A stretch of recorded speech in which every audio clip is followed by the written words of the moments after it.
내겐 천사 같은 그녀 무라카미 하루키.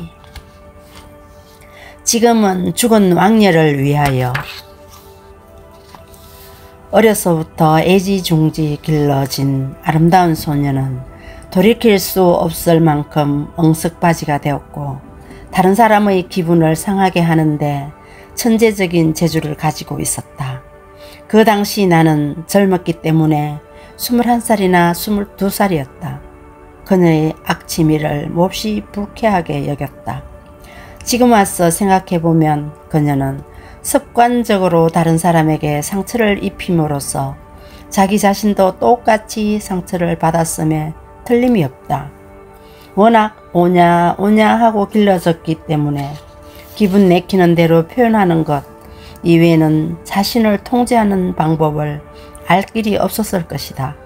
따라서 그녀보다 훨씬 강한 누군가가 그녀의 몸 어딘가를 요령있게 갈라서 그 애고를 내쫓았다면 그녀도 훨씬 편안했을 것이다. 그녀도 역시 구조를 바라고 있었을 것이다.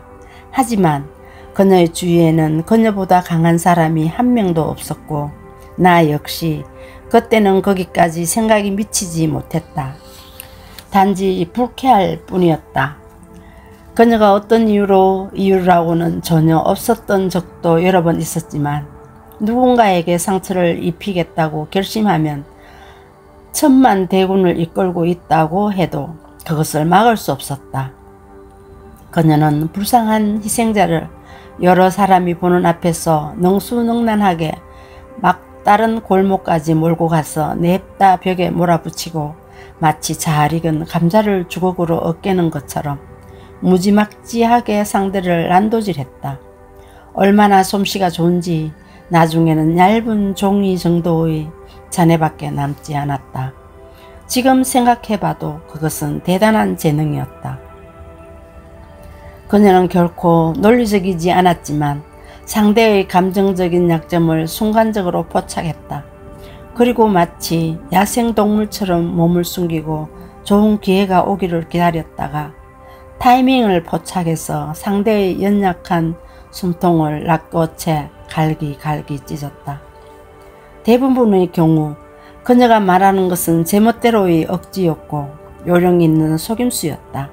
한바탕 소란이 벌어진 후 숨을 돌리고 천천히 생각해보면 당한 사람이나 주위에서 보고 있던 우리도 왜 그렇게 맥없이 승부가 정해져 버렸나 하고 고개를 갸우뚱거리게 된다. 한마디로 그 당시는 그녀에게 약점을 꽉 잡혀 엄죽달쑥 할 수 없기 때문이다. 복싱에서 흔히 말하는 발이 묶였다와 같은 상태이다. 결국에는 매트에 쓰러질 수밖에 없다.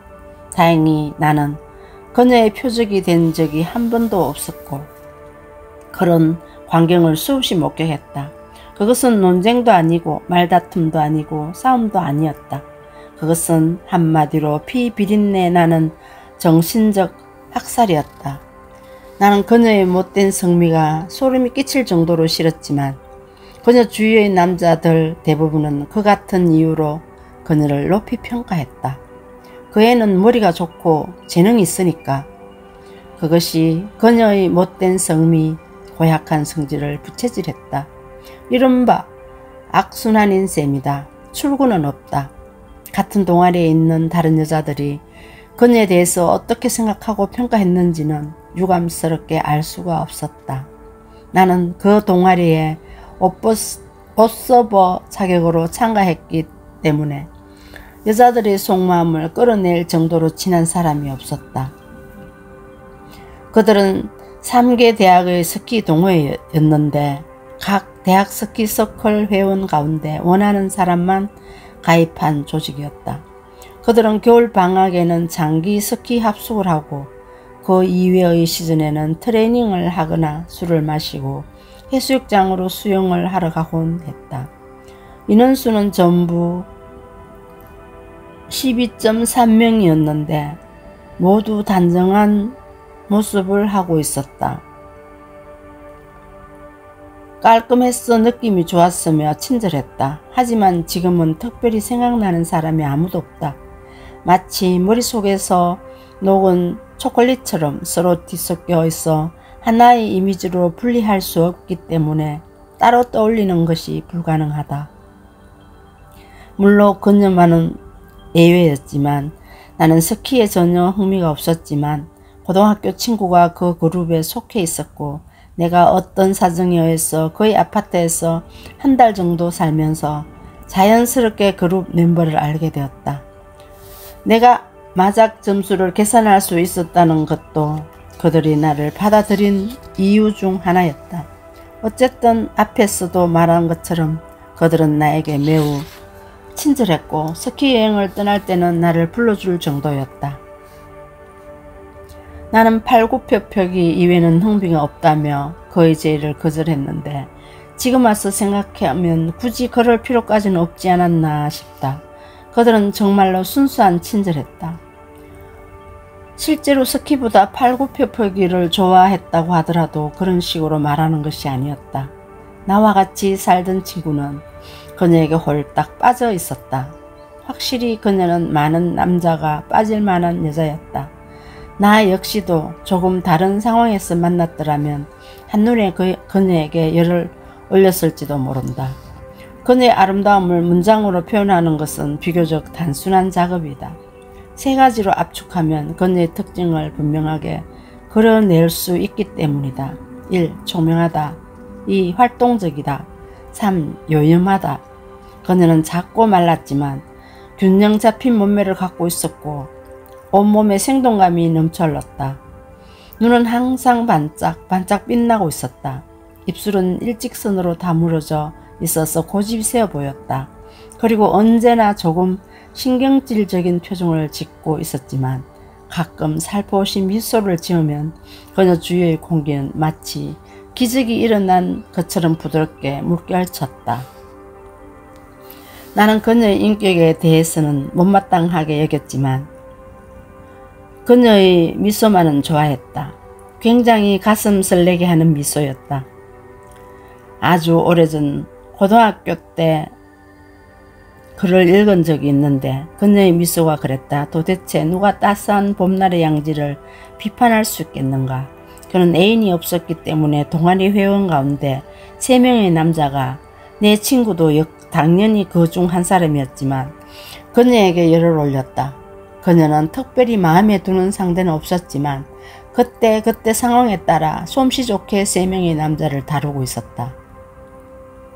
세 사람은 적어도 표면상으로는 우호적인 관계를 유지하며 정정당당하게 경쟁하면서 꽤 즐겁게 지냈다.